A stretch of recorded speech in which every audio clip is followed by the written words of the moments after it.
অনেক মেয়েরা beauty parlour প্রিয়। বিউটি পার্লার আমাদের বাংলাদেশে আছে না নাই? অনেক বিউটি পার্লার। আর এখন তো নারীরা বিউটি পার্লার ছাড়া কিছু বোঝেই না। কোনো শপিংয়ে যাও আগে বিউটি পার্লার, বিয়ের অনুষ্ঠানে যাও আগে বিউটি পার্লার, আছে না নাই? বিউটি পার্লার এটা নারীদের একটা প্রিয় জায়গা। তবে একটা বিষয় বুঝবেন, নারীদের জন্য সাজসজ্জা এটা হারাম নয়, এটা জায়েজ, এটা হালাল, এটা হারাম কিছু না। তবে বুঝতে হবে, পয়েন্টগুলো বুঝতে হবে।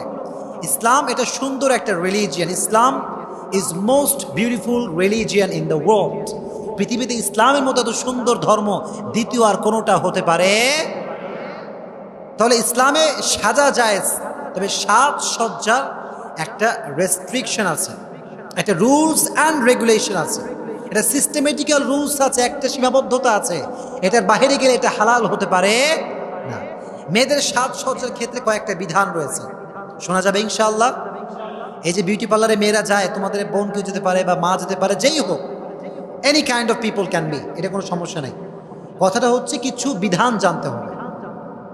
এক নম্বর বিধান, যে নারীরা সাজসজ্জার ক্ষেত্রে এমন কোনো ড্রেস পরতে পারবে না যেই ড্রেসটা পুরুষদের সাদৃশ্য হয়ে যায়। এখন অনেক অনেক নারী যা জিন্সের প্যান্ট পরে, নাই?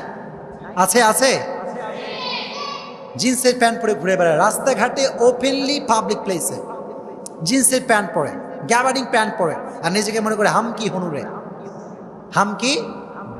না, এটা ঠিক নয়। একটা নারী কখনো ছেলেদের ড্রেস পরতে পারে না, এটা ঠিক নয়। কারণ একটা জিন্স প্যান্ট যখন একজন নারী পরে, তার বডির প্রত্যেকটা পার্ট বোঝা যায়। আর একটা পুরুষ যখনই তার দিকে তার নজর পড়ে যায়, সে অ্যাট্রাকটিভ হয়ে যায়। তার ভেতরে খারাপ চিন্তা আসে কি আসে না? যদি কোনো আসে কি আসে না? খারাপ চিন্তা আসে, এটাই স্বাভাবিক, এটাই হওয়া স্বাভাবিক। This is the Nature of life, এটা হবেই।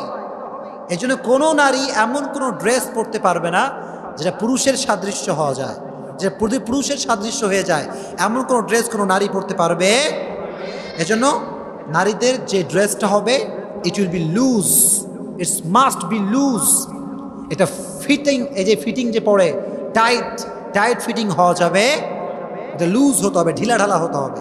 এখন অনেক নারীরা দেখবেন এখন বাসার ভিতরে ছেলেদের গেঞ্জি পরে না? অনেক নারী, ছেলেরা যে গেঞ্জি পরে, টি শার্ট, অনেক নারীরা ম্যাসে কিংবা হলে কিংবা বাসার ভেতরে পুরুষদের এই টি শার্টগুলো পরে। আছে এরকম নারী? আছে। আপনি বলবেন হুজুর আমি তো বাইরে গেলাম না, বাড়ির ভেতরে পড়লাম, সমস্যা কোথায়? যুক্তিও আছে তাদের কাছে, লটস অফ লজিক তাদের আছে। আমি বলবো এই কথা, যে বাড়ির ভেতরে গায়রে মাহরাম মানুষ আসতে পারে কি পারে না? কথা বল, পারে কি পারে না? বাসায় যদি যুবক ভাই থাকে, সেজন তার বোনকে দেখবে এরকম অবস্থা, টাইট ফিটিং অবস্থা, খারাপ, তাহলে একটা কুদৃষ্টি আসতে পারে। আপনি বলেন ভাই, আপন ভাই না, একটা পুরুষের নারীর দিয়ে তাকালে বাজে দৃষ্টি আসতে পারে, খারাপ চিন্তা হতেই পারে। এখন যদি আপনি লজিকলি একটু চিন্তা করেন, তাহলে আপনি ভাববেন যে আমার ভাইয়ের সামনে কখনো আমি মেয়ে হিসেবে টাইট ফিটিং জিন্সের প্যান্ট এবং আমার টি শার্টটা টাইট ফিটিং আমি পরতে পারি? যদি কোন পরতে পারি। এই জন্য নারীদের যে ড্রেসটা হবে, ইট শুড বি লুজ, এটা ঢিলে ঢালা হবে। টাইট ফিটিং ড্রেস নারীরা কখনো পরতে পারবে না। এটি হচ্ছে এক নাম্বার। দুই নাম্বার, নারীরা অলংকার ইউজ করতে পারবে, সোনার, রূপার, হীরার যে কোনো অলংকার নারীরা ইউজ করতে পারবে, এক্ষেত্রে কোনো সমস্যা নেই। এটা হচ্ছে দুই নাম্বার বিধান, এখানে কোনো সমস্যা নেই। তিন নাম্বার, নারীদের চুল কাটার বিধান। অনেক নারী দেখবেন বিউটি পার্লারে গিয়ে চুল কাটে, আছে আছে আছে। বিউটি পার্লারে গিয়ে কি সুন্দর চুল সাইজ করে আসে, বক কাটিং দিয়ে আসে। আসলে নারীদের জন্য কোনো প্রয়োজন ছাড়া চুল কাটা জায়েজ, চুল কাটা জায়েজ। নারীদের চুল কাটা আসলে ঠিক নয়, তবে কোনো ক্ষেত্রে যদি প্রবলেম হয় এবং এমন একটা অবস্থা যে খুব বেড়ে গেছে, সেক্ষেত্রে আগা হালকা ছাড়তে পারবে। কিন্তু নারীদের চুল কাটা অহেতুক শুধু স্টাইল করার জন্য, এটা কখনো ইসলামে জায়েজ হতে পারে না। তিন নাম্বার। চার নাম্বার, নারীরা দেখবেন এখন অনেক সময় বিউটি পার্লারে গিয়ে মুখের অবাঞ্ছিত লোমগুলো এরা শেপ করে। এরকম নারী আছে? আছে না নাই বলেন? আছে। এখন কথা হচ্ছে, নারীদের অবাঞ্ছিত লোম কাটা যাবে কি যাবে না? সেক্ষেত্রে বিধান হচ্ছে, নারীদের শরীরে যদি অবাঞ্ছিত লোম হয়, যেমন নারীদের অনেক সময় মোচ উঠে, অনেক নারী এরকম আছে, প্রবলেমের কারণে এরকম হয়। সেক্ষেত্রে সে যে তার মোজকে কাটতে পারবে, ক্লিন করতে পারবে, এক্ষেত্রে সবচেয়ে উত্তম উপায় হচ্ছে এমন একটা মলম বা ক্রিম ইউজ করা যেন এই লোমগুলো অটোমেটিক্যালি উঠে যায়। এই অবাঞ্ছিত লোমগুলো অটোমেটিক্যালি যদি উঠাতে পারে সে, এখানে কোনো সমস্যা আসলে নাই। দ্যাট মিন্স সে চাইলে তার অবাঞ্ছিত লোম পশম ওঠাতে পারবে, এক্ষেত্রে কোনো হারামের আশঙ্কা নাই। আরেকটি বিষয় আছে, সে সামনে উল্লেখ করবে ইনশাআল্লাহ। এটি হচ্ছে 4 নাম্বার। 5 নাম্বার, অনেক নারীরা হাতের নখ অনেক লম্বা রাখে। এরকম নারী নাই? কথা কন না কেন, আপনারা আছে না নাই? বিশাল বড় নখ, এই এক একটা নখ এই যে বিশাল বড় লম্বা। আর তারা মনে করে এটাই হচ্ছে আমাদের লাইফের বিউটিনেস, এটা আমাদের সৌন্দর্যতা বাড়াবে। আসলে একটা নারী যদি নখ বিশাল বড় লম্বা রাখে, রুচিসম্মত মনে হয় দেখলে? রুচিসম্মত দেখলে মনে হয়? আসলে এই যে নখটা আপনি রাখেন, সায়েন্স বলছে কারো নখ যদি বড় হয় তার রোগ হওয়ার আশঙ্কা অনেক বেশি। কারণ নখ যত বেশি বড়, ময়লাও তত বেশি, ময়লাও তত। তো আপনি যখন ভাত খাবেন, এই ভাতের এই যে আঙ্গুলের ময়লা, নখের যে ময়লা, এটা ভাতে যাবে কি যাবে না? যখন যাবে কি যাবে না? আর যখন ভাত আপনি খাবেন, ওই ময়লার সঙ্গে আপনি ভাত খাবেন, আর এই ভাত পেটে গেলে রোগ হওয়ার আশঙ্কা আছে না নাই? যে কোরআনও বলে, সুন্নাও বলে যে নখ বড় রাখা যাবে না। ইভেন সায়েন্স ওই কথা বলে নখ বড় রাখলে শারীরিক ক্ষতি হতে পারে। এই জন্য নারীদের নখ এটা অহেতুক কারণে বা যে কোনো কারণেই হোক, এই নখটা বিশাল বড় রাখা যাবে না। এটি 5 নাম্বার। 6 নাম্বার যে বিষয়টি, সেটি হচ্ছে নেল পালিশ ইউজ করা যাবে কি যাবে না। সেক্ষেত্রে বিধান কি হচ্ছে, নেল পালিশ যদি তার ম্যাটেরিয়ালসগুলো হালাল হয়, ম্যাটেরিয়ালসগুলো কি হয়, যে সমস্ত জিনিসের দ্বারা সেটাকে মেড করা হবে, এটা যদি হালাল হয় তবে এটা ইউজ করা জায়েজ, হারামের কিছু নয়। তবে ওলামা একরাম বলেছেন যেহেতু নেল পালিশ ইউজ করলে অজু করার সময় পানি সেখানে আর পৌঁছায় না, সেখানে কি হয় না, পানি আর, এজন্য পানি যদি না পৌঁছায় অজুর সময়, নামাজ কি আর হবে? নামাজ হবে অজু ছাড়া? এই জন্য ওলামা একরাম বলেছেন যে নেল পালিশ ইউজ না করা এটাই সর্বোত্তম তরিকা।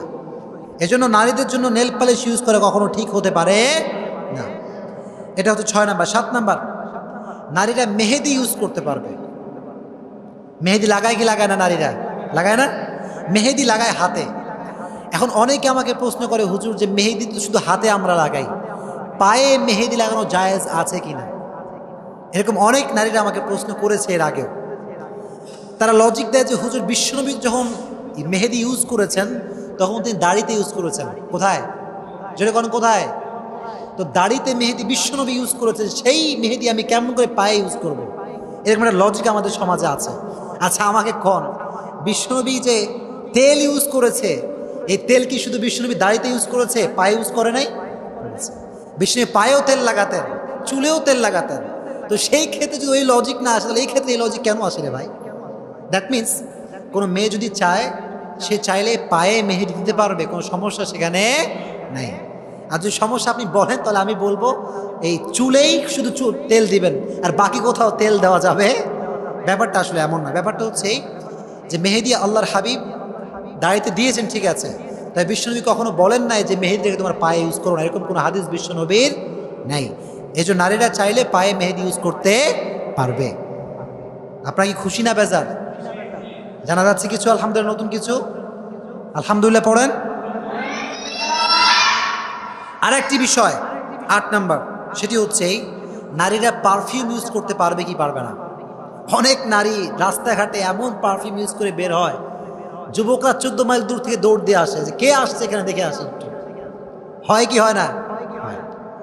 নারীরা বাহিরে কখনো পারফিউম ইউজ করতে পারবে না। নারীরা বাহিরে কখনো পারফিউম ইউজ করতে পারবে। নারীরা চাইলে বাসার ভিতরে পারফিউম ইউজ করতে পারবে, কিন্তু বাহিরে যদি পারফিউম ইউজ করে বের হয় তাহলে ফিতনা হওয়ার একটা আশঙ্কা আছে না নাই? জোরে কোন আছে না নাই? আচ্ছা, এই জন্য নারীরা পারফিউম কিংবা বডি স্প্রে এটা বাসায় ইউজ করতে পারবে, তবে ইট শুড বি হালাল। এটা হালাল পণ্য দ্বারা মেড হতে হবে। আবার যদি এখানে অ্যালকোহল থাকে তাহলে বাসাতেও হারাম, বাহিরেও, বাসাতেও হারাম, বাহিরেও হারাম। এটা হচ্ছে 8 নাম্বার। 9 নাম্বার, নারীরা অনেক সময় বিউটি পার্লারে গিয়ে দেখবেন ব্রু প্লাগ করে করে করে অনেকের মা করে, অনেকের বোন করে। ব্রু প্লাগ করা it's totally prohibited from Islam. Totally haram, completely haram. এটা হালাল নয়। নারীরা এখন দেখবে যে খুব একেবারে মেকআপ টেকআপ করে এই যে ভ্রুটা একেবারে চিকন করে ফেলে, দেখে সুই মনে হয়। কি মনে হয়? না, আল্লাহর দেওয়া এই ভ্রুকে আপনি কেটে কেটে ছোট করে একটা খারাপ রূপ দিতে কখনো আপনি পারবেন না। এজন্য নারীদের জন্য ভ্রু প্লাগ করা জায়েজ নাই। 9 নম্বর। 10 নম্বর, নারীদের যে দাঁত, এই সবাই মনোযোগ দেন, এদিকে সবাই দিকে তাকান। নারীদের দাঁত যদি ফাঁকা হয় সেক্ষেত্রে নারীদের দাঁতটাকে এই ফাঁকাটা কমাতে পারবে কি পারবে না? বিউটি পার্লারে গেলে অনেক সময় এটারও সিস্টেমেটিক্যাল ব্যাপার হয়ে গেছে, দাঁত যদি ফাঁকা হয় এটাও নাকি জোড়া লাগা দেওয়া যায়। কিন্তু এক্ষেত্রে বিধান হচ্ছে এই, খুব বেশি বাজে যদি অবস্থা হয়ে যায় যে অসুখের মতো হয়ে গিয়েছে, সব দাঁত ফাঁকা ফাঁকা, সেই ক্ষেত্রে আপনি ট্রিটমেন্ট করতে পারবেন। কিন্তু আপনার দাঁতে আসলে কোনো সমস্যা নেই, হালকা একটু ফাঁকা, যেটা মানুষের ন্যাচারালি হয়ে থাকে, সেক্ষেত্রে নারীরা হিটলারি করে দাঁতকে জয়েন্ট লাগাতে পারবে। যখন পারবে। লাস্ট অ্যান্ড ফাইনাল, সেটা হচ্ছে অনেক নারীরা নকল চুল লাগায়। লাগায় কি লাগায় না? লাগায়। বিশাল বড় লম্বা চুল, এটা ফেক চুল লাগায় বসে থাকে। হ্যাঁ, চুল হলো এই এতটুকু লাগাইছে একদম মাজা অব্দি, নকল চুল, এটা বিউটি পার্লারে লাগায়। নারীদের জন্য নকল চুল লাগানো একদম হারাম, এটা জায়েজ নয়। তবে যদি পরচুলা হয়, পরচুলা হচ্ছে যেগুলো সুতার দ্বারা মেড করা, যেগুলোর মধ্যে চুলের কোনো সাদৃশ্যতা আসলে নেই, সেগুলো চাইলে সে ইউজ করতে পারে। কিন্তু চুল থেকে বানানো একটা নকল চুল নারীরা কখনো লম্বা করার জন্য নকল চুল ইউজ করতে পারবে। এটা হচ্ছে লাস্ট বিধান। আল্লাহ আমাদের সমস্ত মা বোনদেরকে এই সমস্ত বিধানগুলো মেনে চলার তৌফিক দান করুক। পড়না আমিন, জোরে কোন আমিন।